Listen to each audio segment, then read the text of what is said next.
Hello friends, welcome into my home and into my kitchen here at All Things Kitchen. My name is Jennifer. Thank you for joining me today. This morning we are making a different type of scone. Last time we were together we did pizza scones. I don't know if I'd really call them scones, but that's what the recipe called it, so we'll go with that. And they were delicious. They were absolutely delicious.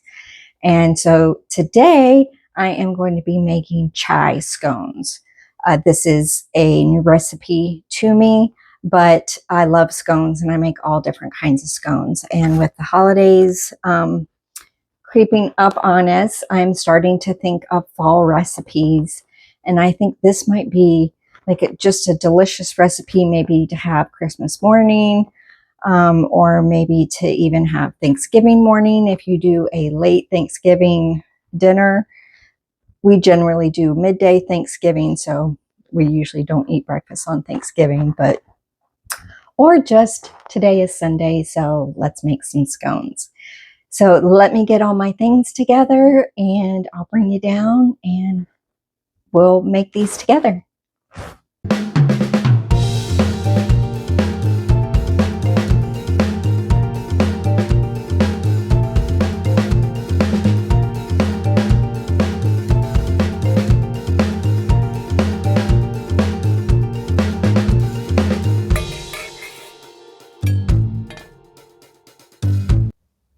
Okay, friends, I have 2 cups of all-purpose flour here, and to this I am going to add 5 tablespoons of sugar.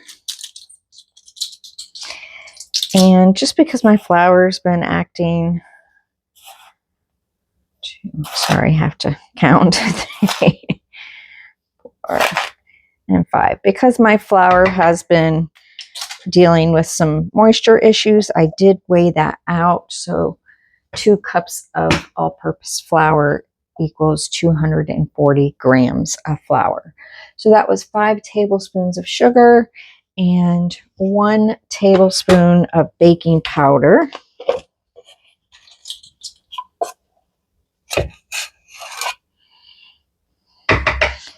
While I'm thinking about it, I'm going to preheat my oven to 425 degrees. To this, I'm going to add in 1 teaspoon of cinnamon.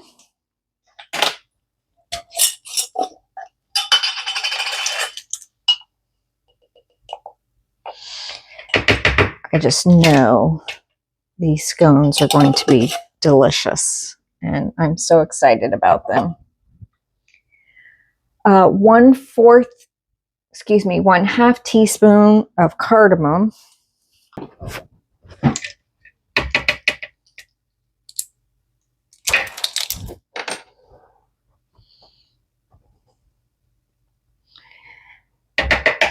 It's a bit of a heaping teaspoon, but that's okay. I really like cardamom in my chai.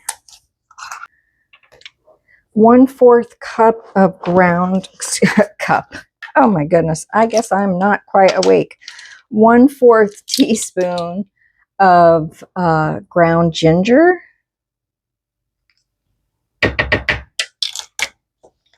And I need 1/4 teaspoon of ground cloves as well.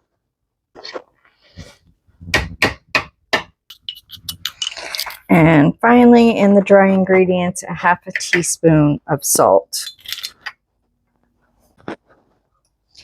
I'm just going to whisk all these ingredients together to incorporate them.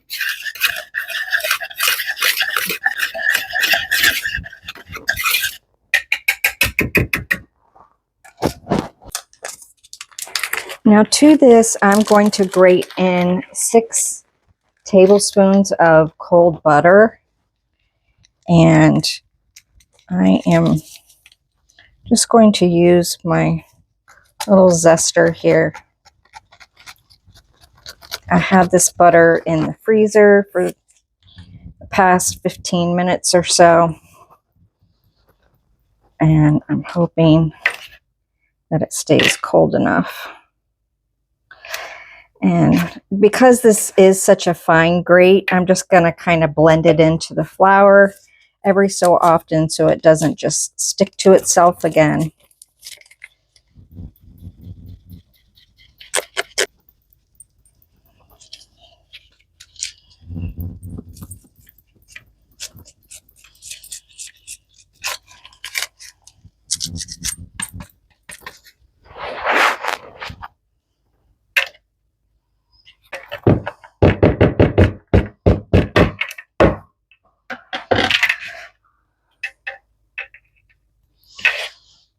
Okay, just breaking up the butter just a little bit for those final shreds that I just put in there. And that's going to help it be nice and flaky.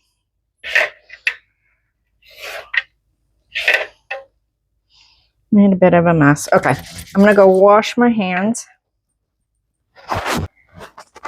And to my dry ingredients, I'm going to add 2/3 cup of half and half and a teaspoon of vanilla. And I'm just going to get this mixed up here.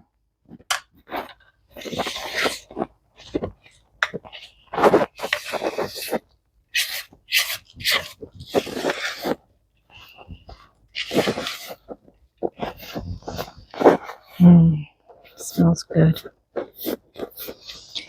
Now the recipe I'm using does not call for a glaze, and I'm okay with that.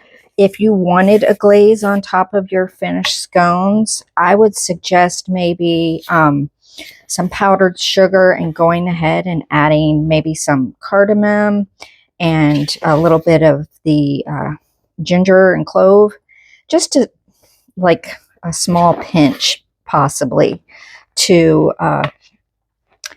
and with a little bit of the half and half for milk, depending on how thick you wanted it. So I'm going to put this out on my countertop here, just a little bit of flour, and I'm going to get this formed out. Now this seems a little sticky, and I did measure my flour. I probably shouldn't have put all of the liquid in at once and just tested it, but having flour down on my work surface will help with that. Plus I have a little bit of flour off to the side here.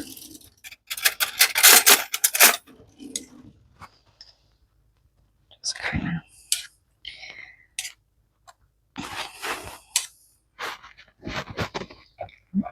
and I'm going to sprinkle a little bit of flour on top and kind of work this a little bit.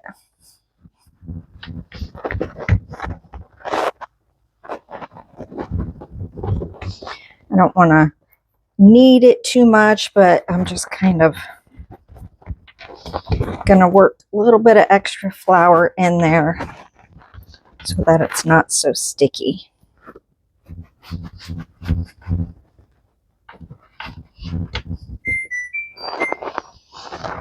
It's good timing. My oven just finished preheating.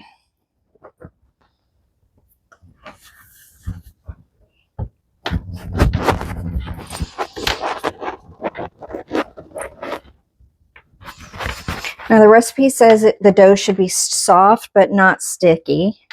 And having added in just this little bit of extra flour, that's pretty much where we're at. Soft but not sticky. So one final couple of folds here, and then we'll get this shaped out. Now you can use cookie cutters, you can use just your knife to shape. It doesn't matter what shape you make this. I'm going to kind of put this out into a round and make a wedge shape. Let me get my bench cutter. my bench scraper, and it is still a little sticky on the inside. So I'm just putting some flour on the edge here.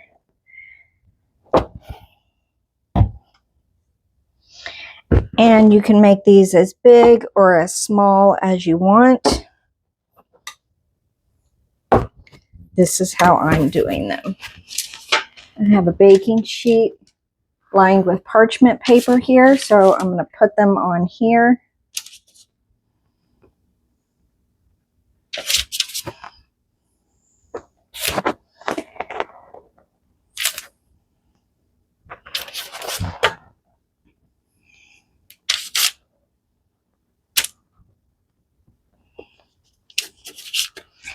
Okay, so this is what I have.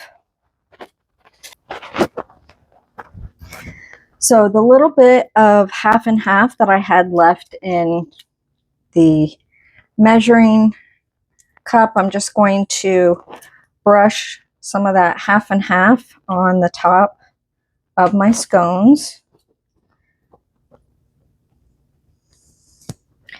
You could use regular milk. You could use a egg wash if you wanted, or you could just leave them plain. I am following the directions here. Now, one thing that I am going to do a little bit different, because I'm not going to make a glaze for this, is I'm going to be using decorating sugar on most of these, just because I like my scones to have a little bit of crunch on the top. So I'm going to do all but those two with some sprinkling sugar, and I'm almost out. Okay, I'm going to get this in the oven, and these are going to cook for 12 to 15 minutes.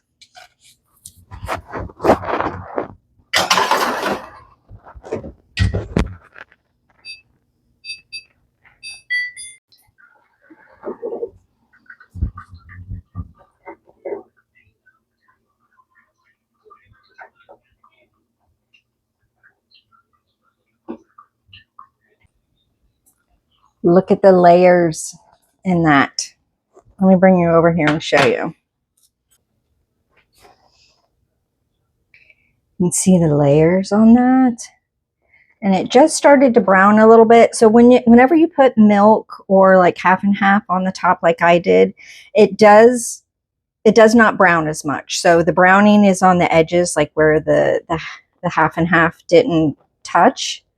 So if you like a browner, golden brown, delicious looking scone, then don't use milk or the half and half. You could use an egg wash or not put anything out on it. An egg wash will help it brown more. If you don't put anything on it, it'll just kind of be like what I showed you there. And the milk or half and half kind of doesn't put any browning on it, but that some sort of milk or egg or something on there does help the sprinkling sugar, decorating sugar that I put on top kind of stick. So if you don't want to use that, you don't have to. If you wanted to put sugar on there and have it brown a little bit, you could use the egg wash, or maybe even just kind of pat it into the surface. So I'm going to take these off of the cookie sheet and put them on a cooling rack and let them sit for a few minutes. Let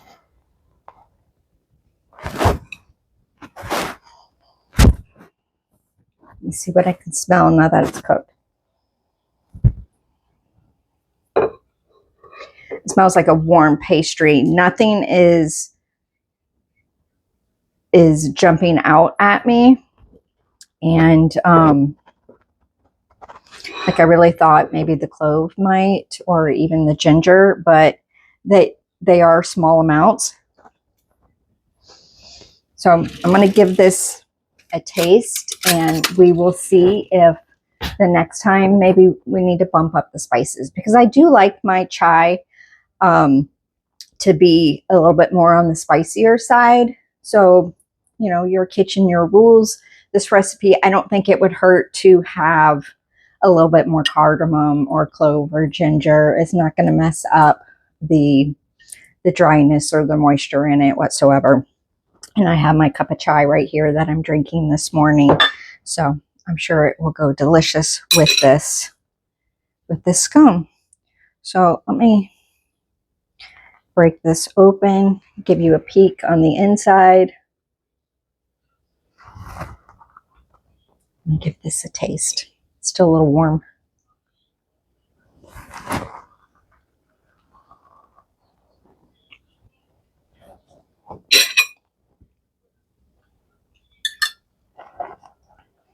It definitely needs a bump up on the spices. The back notes, I kind of get something, but it is not, to me, it's not chai forward, and that's what I would want since I'm calling this a chai scone. Just put a little bit of butter on there. Let me try it with the butter.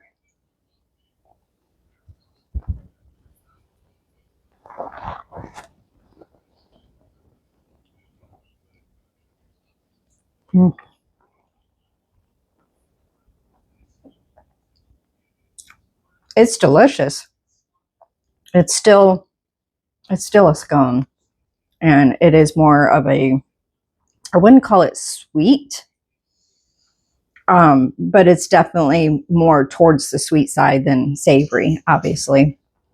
But I wouldn't hesitate to make this again, but I would definitely bump up the spices, like maybe even by double.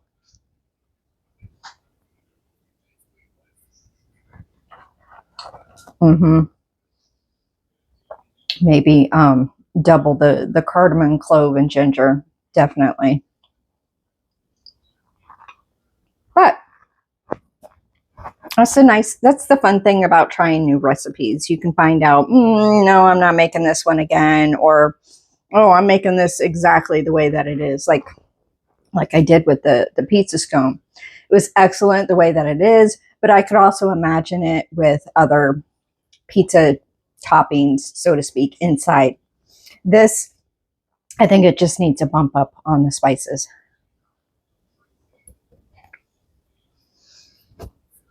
It's delicious. So instead